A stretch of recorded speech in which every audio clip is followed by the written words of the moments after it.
As one family, let us begin our celebration with our act of faith. In the name of the Father, and of the Son, and of the Holy Spirit. Amen. The grace of our Lord Jesus Christ, and the love of God, and the communion of the Holy Spirit be with you all. And with your spirit. My dear friends, coming together as God's family with confidence, let us ask the Father's forgiveness, for He is full of gentleness and compassion.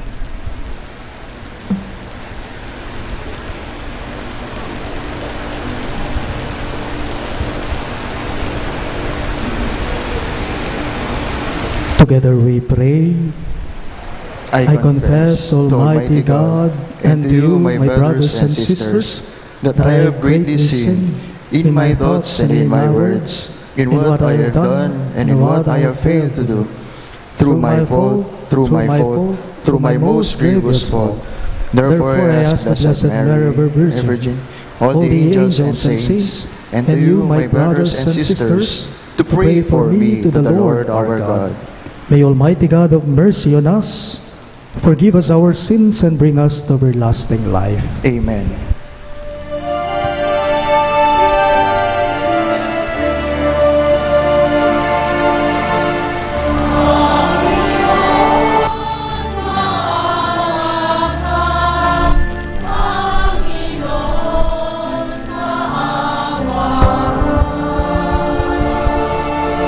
Kristo, maawa ka.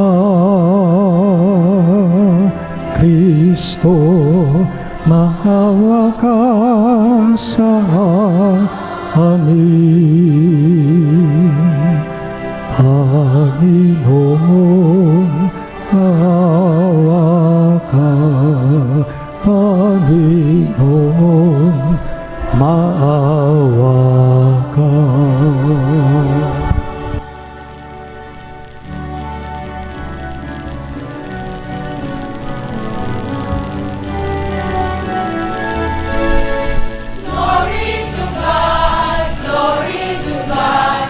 Glory to God in the highest.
Let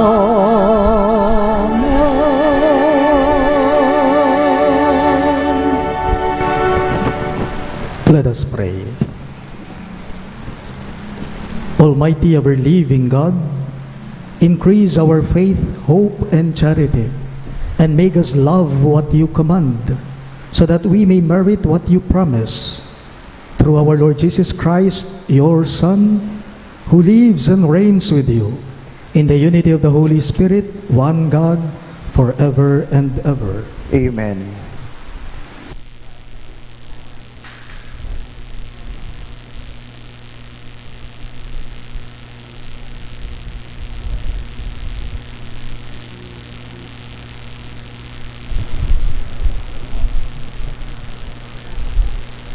A reading from the book of Sirach.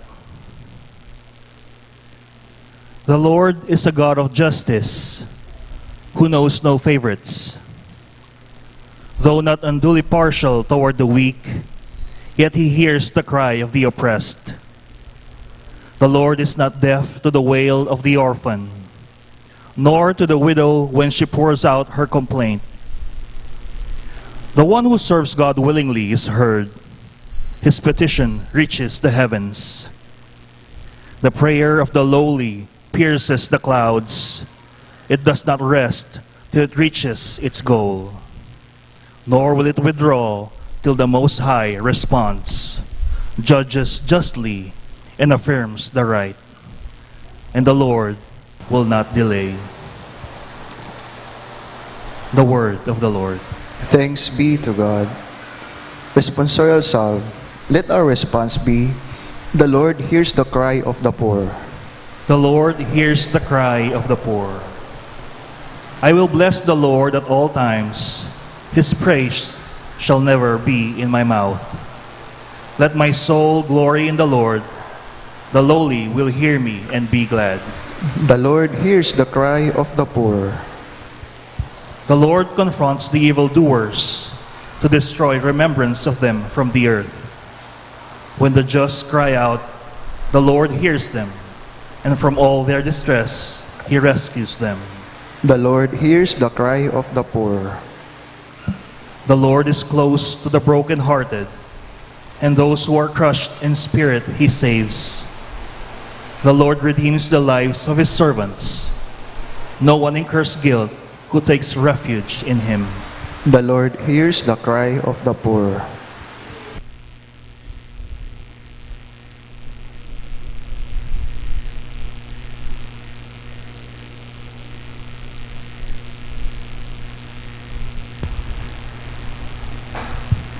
A reading from the second letter of St. Paul to Timothy. Beloved, I am already being poured out like a libation, and the time of my departure is at hand. I have competed well, I have finished the race, I have kept the faith. From now on, the crown of righteousness awaits me, which the Lord, the just judge, will award to me on that day, and not only to me, but to all who have longed for his appearance. At my first defense, no one appeared on my behalf, but everyone deserted me. May it not be held against them. But the Lord stood by me and gave me strength, so that through me the proclamation might be completed, and all the Gentiles might hear it. And I was rescued from the lion's mouth. The Lord will rescue me from every evil threat, and will bring me safe to his heavenly kingdom. To him be glory forever and ever. Amen. The word of the Lord. Thanks be to God. We all rise to honor the Holy Gospel.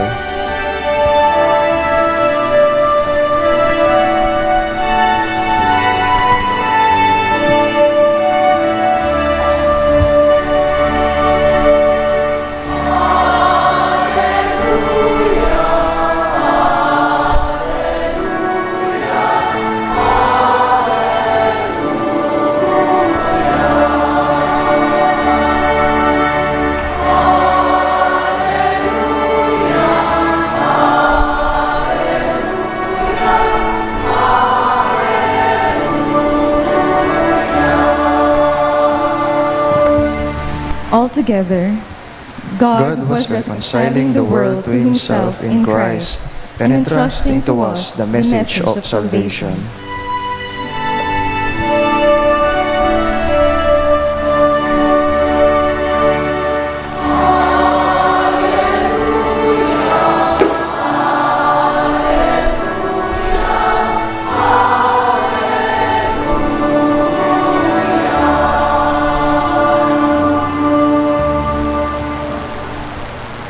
The Lord be with you. And with your spirit, A reading from the Holy Gospel according to St. Luke. glory to you, O Lord.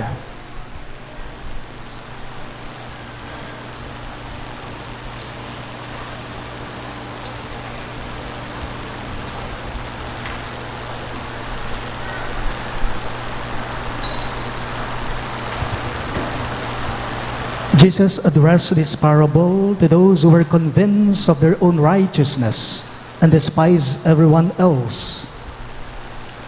Two people went up to the temple area to pray. One was a Pharisee and the other was a tax collector. The Pharisee took up his position and spoke this prayer to himself. "O God, I thank you that I am not like the rest of humanity, greedy, dishonest, adulterous, or even like this tax collector. I fast twice a week, and I pay tithes on my whole income." But the tax collector stood off at a distance and would not even raise his eyes to heaven, but beat his breast and prayed, "O God, be merciful to me, a sinner." I tell you, the latter went home justified, not the former. For whoever exalts himself will be humbled, and the one who humbles himself will be exalted. Sisters and brothers in Christ, the good news of our salvation. Praise to you, Lord Jesus Christ.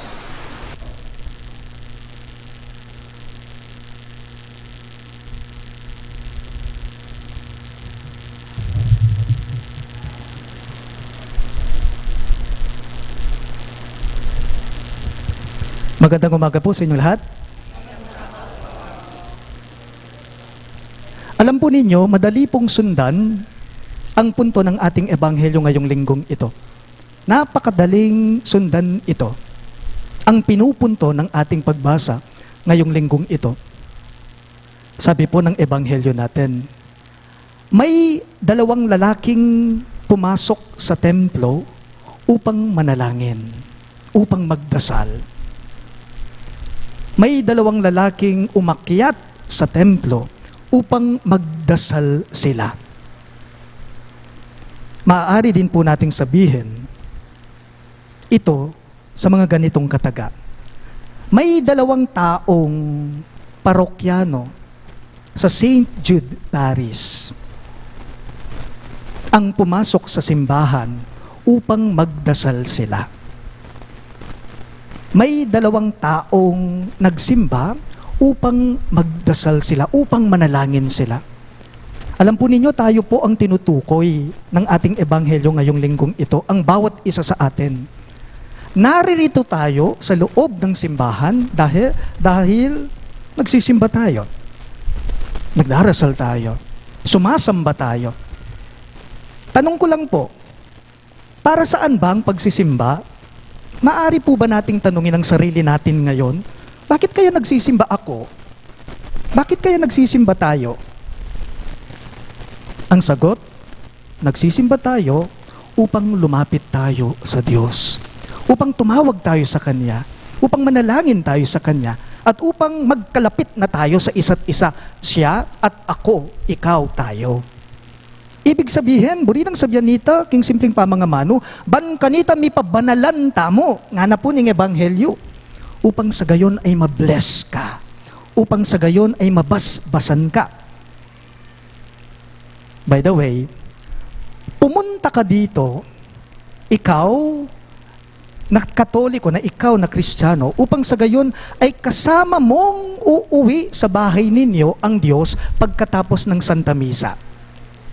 Pumunta po kayo dito upang sumamba sa Kanya, upang magsimba, upang sa gayon pagkatapos ng misa, kasama mong uuwi ang Diyos na may daladalang grasya. Balikan ko lang po ang ating pagbasa, ang ating ebanghelyo ngayong linggong ito. May 2 taong nagsimba daw. Pero napansin po ninyo, 2 yung nagsimba. 2 yung pumunta sa templo, pumasok sa templo upang magdasal sila.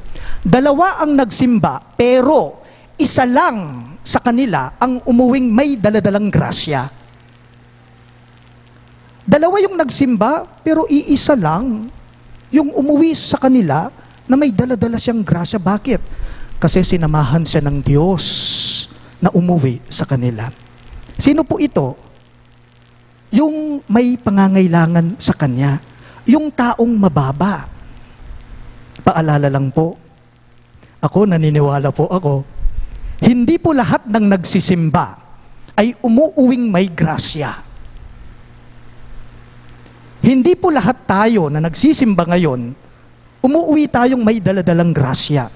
Hindi yata. Kundi, yung mga taong mabababa lang.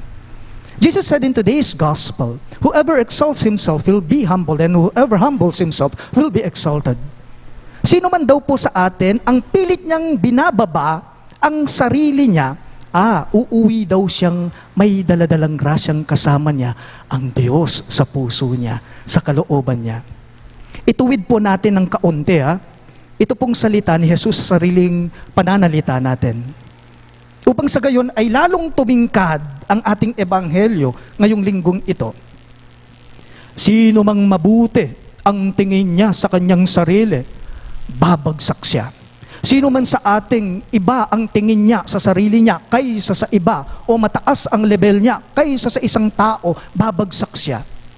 At sino man pong hindi naman mabuti ang tingin niya sa sarili niya, sino man sa atin na mababa ang tingin niya sa sarili niya, mapapabuti siya. Baligtad kung titingnan natin. Sa makatuwid, ang nagsisimbang mabuti ang tingin niya sa sarili niya, sino man sa atin na nagsisimbang ang tingin niya sa sarili niya na mabuti siya, uuwi siyang mag-isa pagkatapos ng Santa Misa. Pero, sino man po sa atin ngayon na ang tingin niya sa sarili niya ay hindi siya mabuti dahil kailangan niya ang habag ng Diyos, uuwi siyang may daladalang grasya. Bakit? Kasi naman, hindi po kailanman makakalapit sa Diyos ang taong malayo siya sa kanyang kapwa. Sa kwento po ng ating ebanghelyo, una yung mabuting nagsimba, yung Pariseyo, yung mabuting nagsimba, alam niya sa sarili niya na okay siya. Alam po niya sa sarili niya na very good siya. Kaya nga po ang dasal niya ay pagmamayabang sa mga kabutihan na nagagawa niya. Ngunit tinitingnan po niya ng mababa ang kanyang kapwa, yung Pariseyo. Magmayabang niya, magpangayaya, king kaya pa na agagawa na. Halimbawa po wala tayong pinagkaiba sa dalawang ito, yung Pariseyo pati yung publikano sa ating ebanghelyo.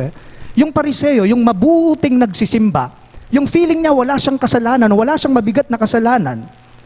Tayo pong lahat ngayon ay nagsisimba.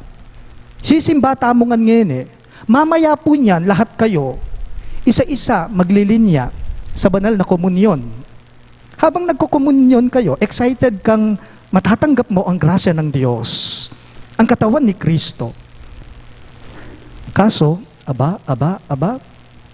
mamaya habang nakapila ka, bigla mong nakita ang taong hindi mo kausap o ang taong kinasusuklaman mo. Tapos may biglang pumasok sa iisipan mo. Sabi mo, nangumpisal kaya ang taong ito, bakit nagkukomunyon siya? Hindi na siya nahiya, pati pagkukomunyon, ginawa niyang gimmick sa sarili niya. Kung hindi ko na lamang alam ang kanyang pinaggagawa, kung ganon ang tingin mo, ikaw na nagsisimba, pagkatapos ng misa, uuwi kang mag-isa. Bakit? Kasi tingin mo sa sarili mo, malinis ka. Wala kang mabigat na kasalanan. Pero, yung pangalawa, yung publikano, itang talapanyingil buwis, itang tax collector, sa kwento po ni Jesus, yung taong makasalanan, yung taong hindi mabuti, alam niya sa sarili niya na marami siyang kapalpakan sa buhay. Kaya nga po napansin ninyo yung dasal ng publikano, yung tax collector, ano po ang sinabi niya sa dasal niya? Ang dasal niya sa Panginoon ay ang kasalanan niya. Forgive me, O Lord, because I am a sinner. Sabi niya, punuin po ninyo ako, O Panginoon, sorry po sa mga nagagawa kong kasalanan. Sabi niya. Kaya nga po, laking gulat, pagkatapos nilang magdasal itong dalawa, yung publikano ang umuwing magrasya. Yung publikano ay yung taong may iinuwing daladalang grasya. Mangutang na ako mo po kayo. Magtatanong po ako sa inyo, sino po sa inyo ngayon, magtaas nga po ng kamay ngayon, na nagsisimba siya dahil alam niyang makasalanan siya? Magtaas nga po ng kamay. Kung hindi kayo nagtaas ng kamay, umuwi na kayo. Nagsisimba tayo dahil alam nating makasalanan tayo. At alam natin na kailangan natin ng habag, ang awa, ang pagpapatawad, ang pag-ibig ng Diyos. Sino po sa atin ngayon, magtaas nga ng kamay, yung feeling niya, nararamdaman niya na marami siyang kasalanan at kailangan niya ang habag ng Diyos. Can you please raise your hands? Hoy, kayong emigtas, muli na kayong pasibayo. Bawat isa sa atin, kailangan po natin ang habag, ang awa, ang pag-ibig, ang pagpapatawad ng Diyos. Kaya nga po nagsisimba tayo upang sa gayon, sa harapan ng Diyos, inaamin natin, tinatanggap natin na tayo ay taong makasalanan. Lahat po tayo, kahit paman din po kaming mga pare. Ang dami po natin ngayon. Ang dami natin ngayon na naririto sa simbahang ito, nagsisimba tayo.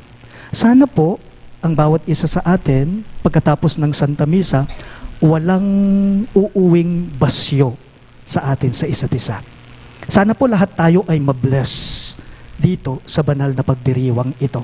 At sana po lahat tayo ay uuwing daladala natin ang biyaya, ang grasya ng Diyos. Paalala lang po, banal ang isang taong nagsisimba, hindi dahil marami siyang kabutihang nagagawa o kaya naman nabawasan ng kanyang mga kasalanan. Hindi po. Kundi, nagiging banal ang taong nagdarasal o nagsisimba kapag ka inaamin niya sa sarili niya na tao siyang nagkakamali, pumapalpak at makasalanan. Tandaanan tapo, ing maya payapong Ginoo at aliwa ring maya padapat tamo, ilang makapagpabanal kay katamo. Ang mabuting Diyos at hindi po yung mga mabubuting gawain natin ang tunay na nakakapagpabanal sa atin. Siya lamang. Kaya nga, kailangan natin ang awa niya, ang habag niya, ang pag-ibig niya, ang pagpapatawad niya. Tukya na kang muli ni nga pong Ginoo, nung inglawe mong ngeniking sarili mo, kailangan mo ing kayang pakalulo. Please all rise. I believe in one God, The Father Almighty, maker of heaven and earth, of all things visible and invisible. I believe in one Lord Jesus Christ, the only begotten Son of God, born of the Father before all ages, God from God, light from light, true God from true God, begotten, not made, consubstantial with the Father. Through him all things were made. For us men and for our salvation, he came down from heaven, and by the Holy Spirit was incarnate of the Virgin Mary and became man. For our sake he was crucified under Pontius Pilate. He suffered there and was buried, and rose again on the third day in accordance with the Scriptures. He ascended into heaven, and is seated at the right hand of the Father. He will come again in glory to judge the living and the dead, and his kingdom will have no end. I believe in the Holy Spirit, the Lord, the giver of life, who proceeds from the Father and the Son, who with the Father and the Son is adored and glorified, who was spoken through the prophets. I believe in one holy, Catholic, and Apostolic Church. I confess one baptism for the forgiveness of sins, and I look forward to the resurrection of the dead and the light of the world to come. Amen. My dear friends, the Lord is close to the lowly, the prisoners, and the brokenhearted. With humility of heart, let us now present our petitions to God as we pray. Lord, hear our prayer. All of us, please. Lord, hear our prayer. That the Church, the people of God, may put away all self-righteousness and be a sacrament of God's mercy to the wayward and the lost, we pray. Lord, hear our prayer. That our government, civil and religious leaders may attend to the needs of the poor by providing opportunities for employment and livelihood and helping them to be self-reliant, we pray. Lord, hear our prayer. That those in prison may not lose hope and instead look forward to freedom and integration with the community where they can rebuild their lives, we pray. Lord, hear our prayer. That the members of the police, prosecutors, judges, and the correctional officers may be faithful to their call to render justice and maintain peace in our society, we pray. Lord, hear our prayer.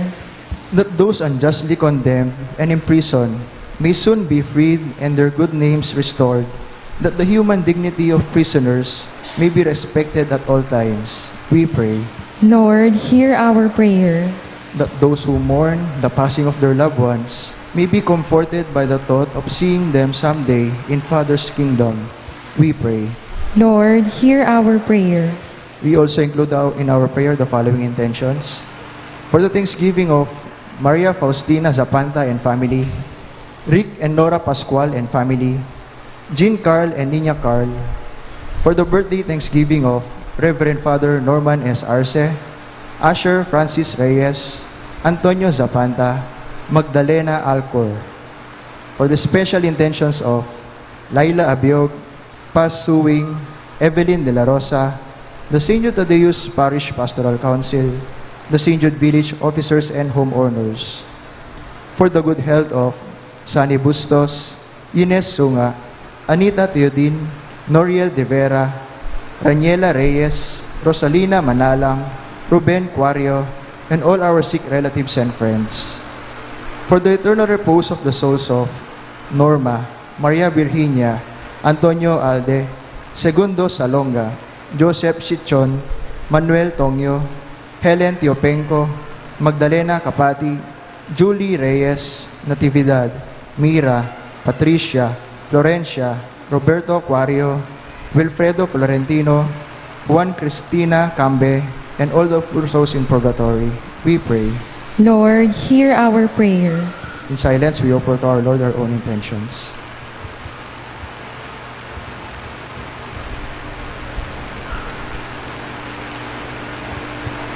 God our Father, listen to our petitions. Open our eyes to the needs of our brothers and sisters, especially those in prison and those imprisoned by their weaknesses and fears. We ask this through Christ our Lord. Amen.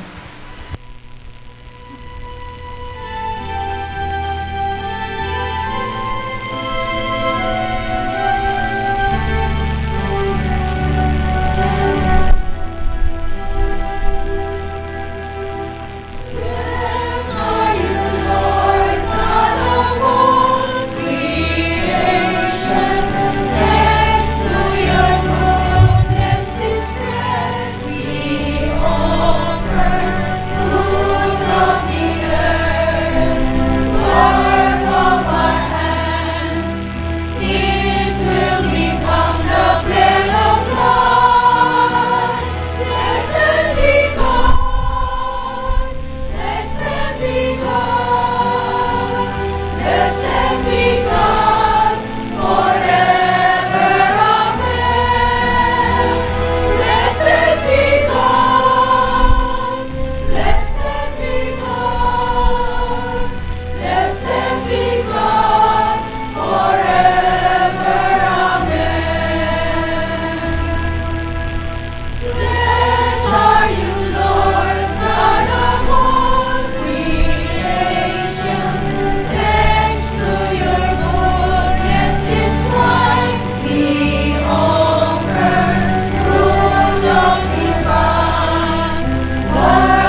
Please rise for the incensing.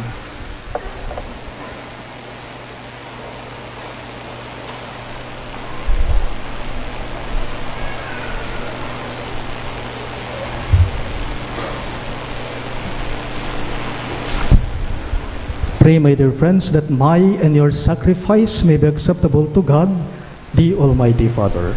May the Lord accept the sacrifice at your hands for the praise and glory of His name, for our good and the good of all His holy church. Look, we pray, O Lord, on the offerings we make to your majesty, that whatever is done by us in your service may be directed above all to your glory. We ask this through Christ our Lord. Amen. The Lord be with you. And with your spirit, Lift up your hearts. we lift them up to the Lord. Let us give thanks to the Lord our God. It is right and just. It is truly right and just, our duty and our salvation, always and everywhere, to give you thanks, Lord, Holy Father, Almighty and Eternal God. For in you we live and move and have our being. And while in this body, we not only experience the daily effects of your care, but even now possess the pledge of life eternal. For having received the first fruits of the Spirit, through whom you raised up Jesus from the dead, we hope for an everlasting share in the Paschal mystery. And so, with all the angels we praise you, and as in joyful celebration we acclaim.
You are indeed holy, O Lord, the fount of all holiness.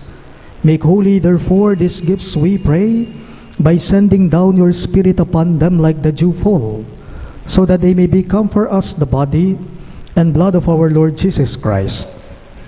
At the time he was betrayed and entered willingly into his passion, he took bread, and giving thanks, broke it and gave it to his disciples, saying, "Take this, all of you, and eat of it, for this is my body, which will be given up for you."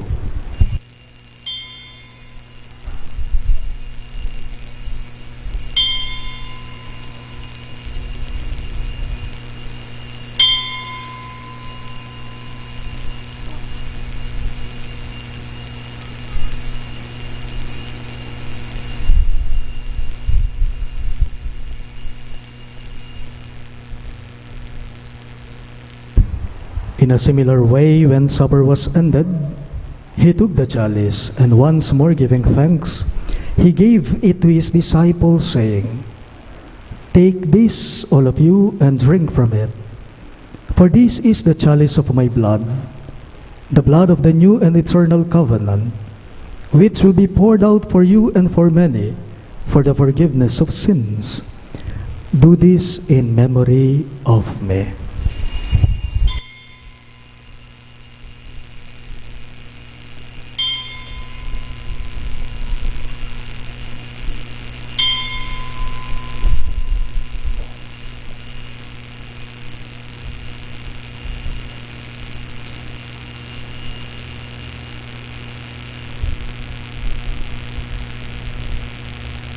The mystery of faith.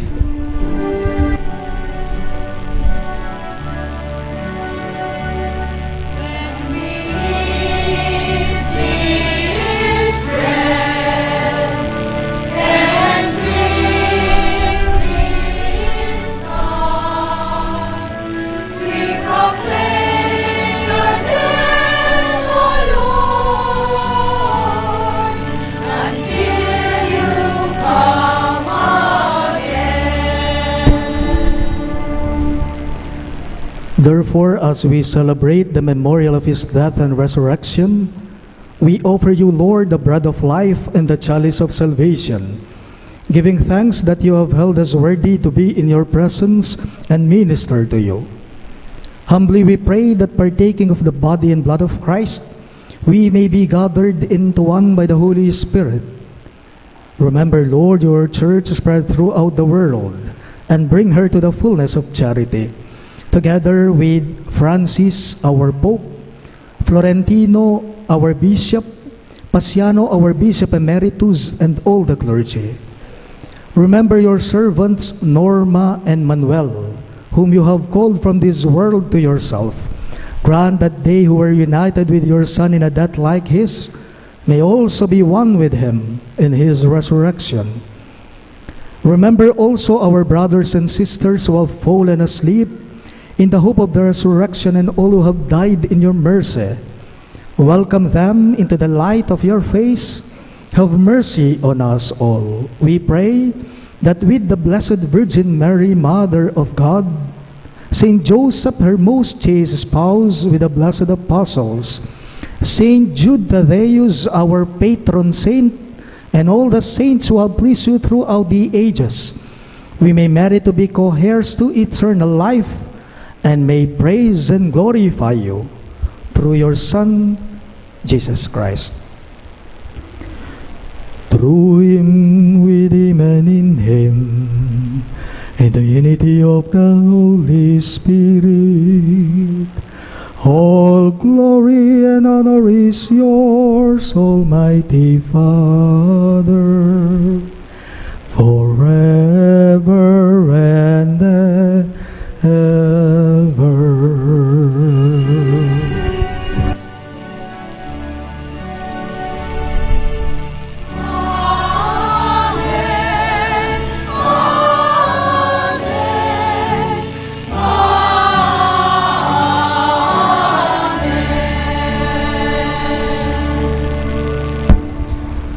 We now pray for the coming of the kingdom as Jesus taught us.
Deliver us, Lord, we pray, from every evil.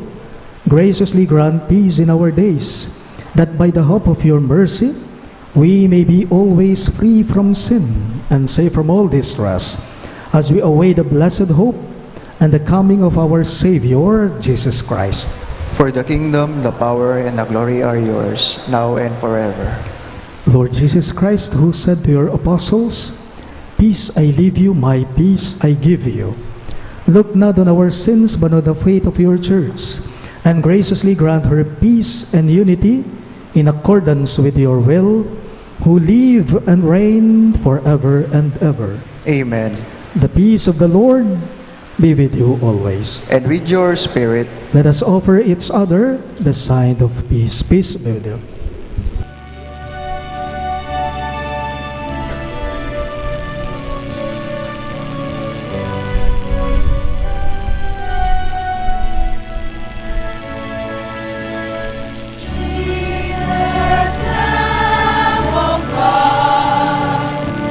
You take away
This is Christ Jesus, our merciful Lord.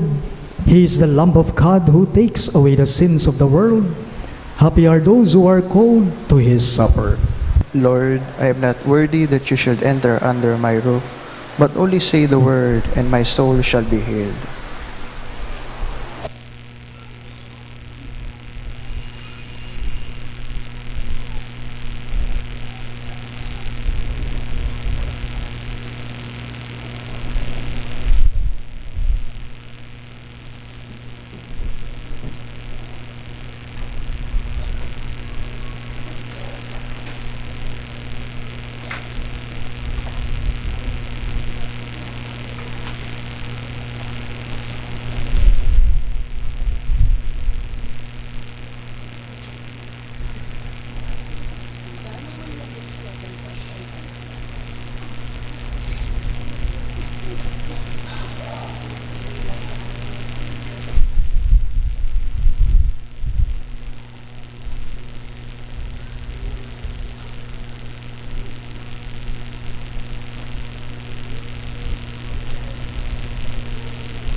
Let us pray.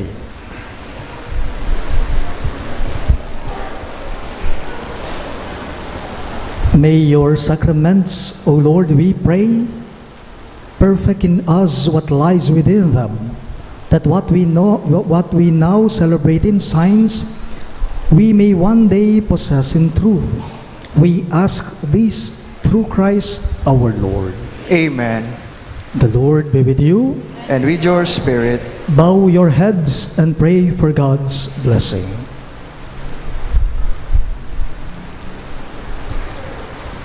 May the God of all consolation order your days in His peace and grant you the gifts of His blessing. Amen. May He free you always from every distress and confirm your hearts in His love. Amen. So that on this life's journey, you may be effective in good works, rich in the gifts of hope, faith, and charity, and may come happily to eternal life. Amen. And may the Almighty God bless you, the Father, and the Son, and the Holy Spirit. Amen. The Mass is ended, and our mission begins. Thanks be to God.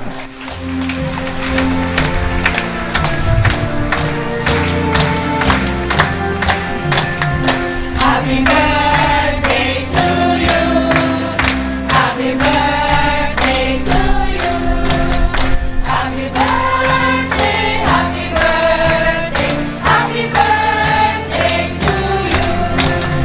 Maligayang bati, maligayang bati, maligayang, maligayang, maligayang bati. Happy birthday to you. Happy birthday to you.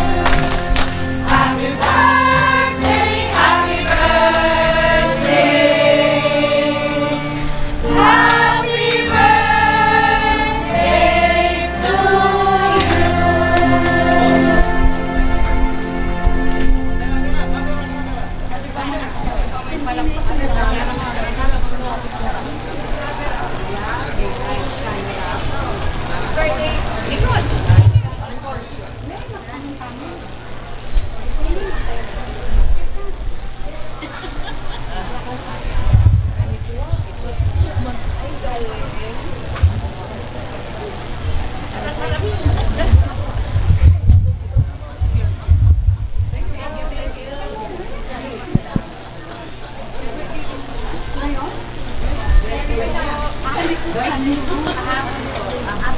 you.